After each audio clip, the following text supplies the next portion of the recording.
वर्ष 2021 में बंगाल में होने वाले महासमर विधानसभा चुनाव को लेकर जामुड़िया जैसे लाल दुर्ग को ध्वस्त करने के लिए तृणमूल ने चुनावी सभा आरंभ कर दी है। वर्ष 2021 के बंगाल में होने वाली महासमर विधानसभा चुनाव को लेकर जामुड़िया जैसे लाल दुर्ग को ध्वस्त करने के लिए टीएमसी ने चुनावी सभा आरंभ कर दी है। शनिवार अपनी शक्ति प्रदर्शन के लिए पूर्व लाव लश्कर तथा कर्मियों को लेकर जामुड़िया नंदी रोड स्थित शतवार्षिकी भवन में एक कर्मी सम्मेलन का आयोजन किया गया, जहां पश्चिम बर्धमान जिला के टीएमसी के सभी कदेवार नेता उपस्थित होकर किस प्रकार माकपा के लालगढ़ में सेंध लगाई जाए, इस पर विस्तृत रूप से चर्चा की गई। इस सभा में पश्चिम बर्धमान जिला के तृणमूल कांग्रेस चेयरमैन सह मंत्री मलय घटक, तृणमूल कांग्रेस के जिला अध्यक्ष एवं मेयर जितेंद्र तिवारी, राज्य कमेटी के सचिव वी शिवदासन दासु, पश्चिम बर्धमान तृणमूल कांग्रेस कोऑर्डिनेटर हरेराम सिंह, जिला युवा सभापति रूपेश यादव, जामुड़िया विधानसभा के कोऑर्डिनेटर अभिजीत घटक, जिला सभाधिपति सुभद्रा बावरी, जामुड़िया ब्लॉक ए साधन राय एवं 2 के अध्यक्ष कुमार भट्टाचार्य आदि प्रमुख रूप से उपस्थित थे। इस दौरान राज्य के मंत्री मलय घटक ने अपने संबोधन में कहा कि आसनसोल लोकसभा चुनाव में टीएमसी हार भी हुई थी, जामुड़िया में भी पार्टी पीछे थी, इसका आकलन करना होगा। बीजेपी सरकार और बीजेपी दल और नरेंद्र मोदी गत 6 বছর ধরে দিল্লিতে কিন্তু প্রধানমন্ত্রী হয়েছেন। এখন আমরা তৃণমূল কংগ্রেসের 9 বছর আর বিজেপির 6 বছর এই তুলনা করার সময় এসছে এবং আমরা করতে পারি। দেখুন, আমি প্রথমেই তুলনা করছি যে একটা দলের নেতা বা নেত্রী কেমন হওয়া উচিত।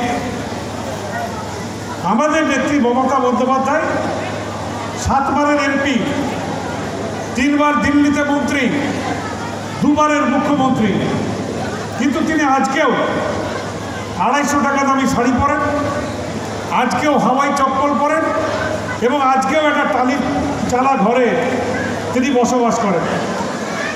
আর নরেন্দ্র মোদী প্রধানমন্ত্রী হওয়ার পরে একটা জ্যাকেট পরেন যার দাম 10 লাখ টাকা, যে ঘড়িটা পরেন তার দাম 25 লাখ টাকা, যে কলমটা দিয়ে লেখেন তার দাম 1.5 লাখ টাকা, আর যে চশমাটা পরেন তার দাম 1,40,000 টাকা।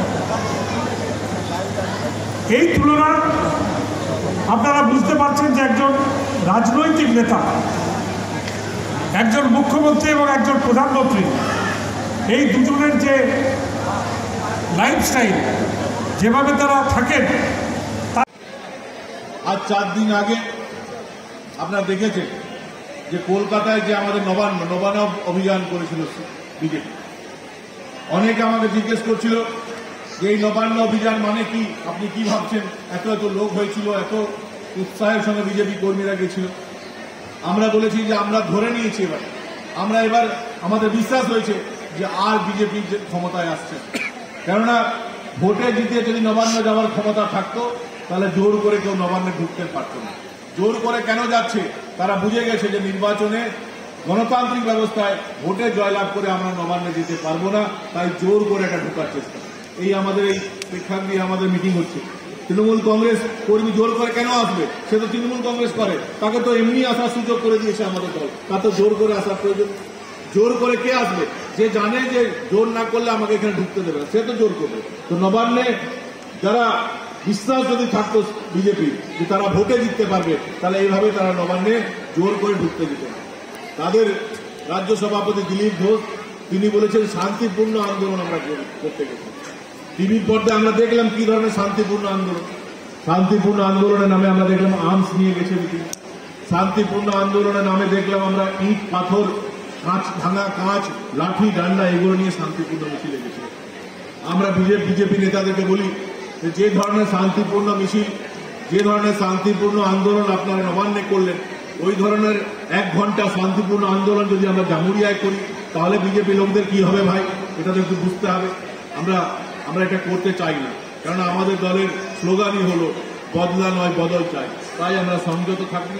আপনারা হাজার অন্যায় করলেও আমরা সেটা মেনে নিই, কিন্তু আমরা বলতে চাই যে আমরা যে সংযম নিয়ে আছি, আমরা যে মানুষকে ভালোবাসছি, আপনাদের ঔদ্ধত্যর কোনো জবাব দিচ্ছি না, তার মানে এটা নয় যে আমরা কমজোর।